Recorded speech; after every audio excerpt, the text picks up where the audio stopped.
بسم اللہ الرحمن الرحیم۔ میرے بھائیوں، ہم اور آپ حضرت زبیر بن عوام رضی اللہ عنہ کی زندگی کے کچھ احوال سمجھ رہے ہیں۔ اللہ ہمیں ان کے طریقے پہ چلنے کی توفیق فرمائے۔ میرے بھائیوں، یہاں غور کرنے کا مقام ہے کہ ایک آدمی کے پاس 1000 کاریگر ہے، اور وہ کاریگر جتنا بھی کما کر دے رہا ہے وہ سارا کا سارا صدقہ کر رہے ہیں، اور 1 روپیہ بھی اپنے اوپر خرچ نہیں کرتے تھے۔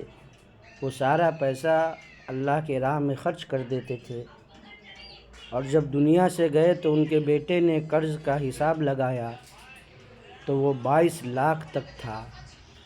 آگے کی کڑی ہم اور آپ یہاں سے سنتے ہیں۔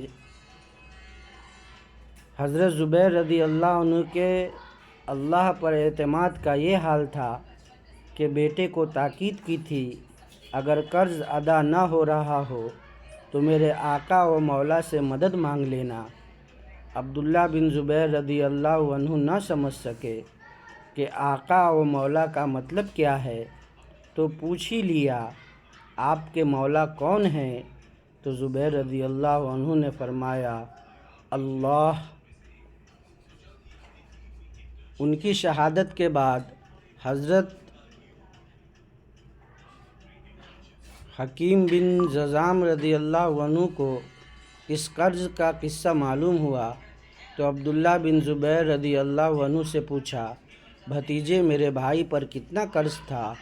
تو عبداللہ بن زبیر رضی اللہ عنہ نے پوری مقدار نہ بتائی، بلکہ قرض کا کچھ ہی حصہ ظاہر کیا۔ اس پر بھی حکیم بن حزام رضی اللہ عنہ نے فکر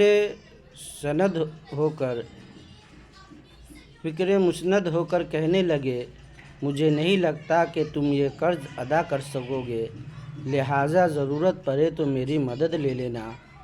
لیکن خلاف توقع جب عبداللہ بن زبیر رضی اللہ عنہ نے قرضے ادا کرنے کے لیے زمینیں فروخت کرنا شروع کی تو بہت اچھی قیمت لگ گئی۔ فقط غابہ کی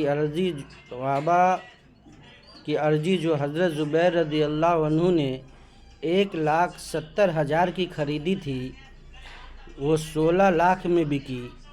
حضرت عبداللہ بن زبیر رضی اللہ عنہ نے اعلان کر دیا کہ جس کا میرے والد کے اوپر قرض ہو وہ وصول کر لے۔ جب قرضے چکا دیے تو خاندان کے لوگوں نے ورثہ لینے پہ اصرار کیا کہ اب میراث تقسیم کی جائے، مگر عبداللہ بن زبیر رضی اللہ عنہ نے فرمایا، اللہ کی قسم 4 سال تک حج کے موقع پر اعلان کرواؤں گا کہ جس کا قرض ہو وہ آ کر وصول کر لے، اس کے بعد میراث تقسیم ہوگی۔ عبداللہ بن زبیر رضی اللہ عنہ فرماتے ہیں کہ جب قرض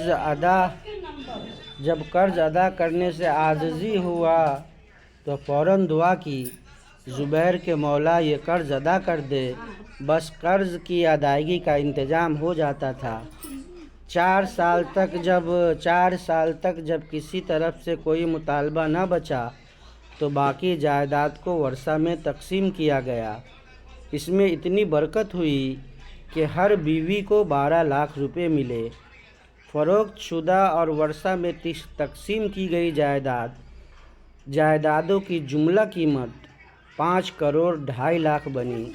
حضرت زبیر رضی اللہ عنہ حضرت طلحہ رضی اللہ عنہ سے بہت گہرا تعلق تھا۔ دونوں قریشی تھے، دونوں عشرہ مبشرہ میں سے تھے۔ عمر قریب ہی تھی، ایک ساتھ مشرفہ با اسلام ہوئے۔ دونوں ہم زلف تھے، یعنی حضرت ابوبکر صدیق رضی اللہ عنہ کے داماد تھے۔ غیر و شجاعت، دلیری اور جانبازی کے لحاظ سے ہم مزاج تھے۔ دونوں تجارت پیشہ تھے، دونوں عمر بھر ساتھ رہے اور جنگ جمل میں شہید ہو گئے۔ حدیث و تاریخ میں دونوں کا نام بھی ایک ساتھ لیا جاتا رہا، اور آج تک یہ دونوں نام ایک ساتھ جڑے ہوئے ہیں۔ رضی اللہ تعالی عنہما ورضوا عنہ۔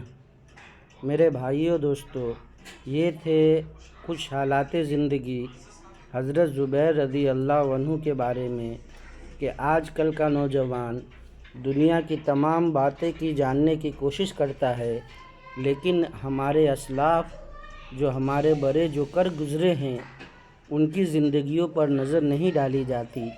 اسی لیے یہ تھوڑی سی میری محنت تھی کہ ان کے ذریعے لوگ اپنے بڑے اسلاف کو جو اپنے بڑے گزرے ہیں، جن کے نقش قدم پر ہمیں چلنے کی تاکید فرمائی ہے کہ اللہ کے نبی کی حدیث ہے جس کا مفہوم ہے کہ میرے صحابہ ستاروں کے مانند ہے، کسی ایک کی بھی اتباع کر لو کامیاب ہو جاؤ گے۔ میرے بھائیوں، ہمیں صحابہ کی زندگی اپنانی چاہیے، اسی میں دنیا اور آخرت کی کامیابی ہے۔ اللہ ہم سب کو عمل کرنے کی توفیق عطا فرمائے، آمین۔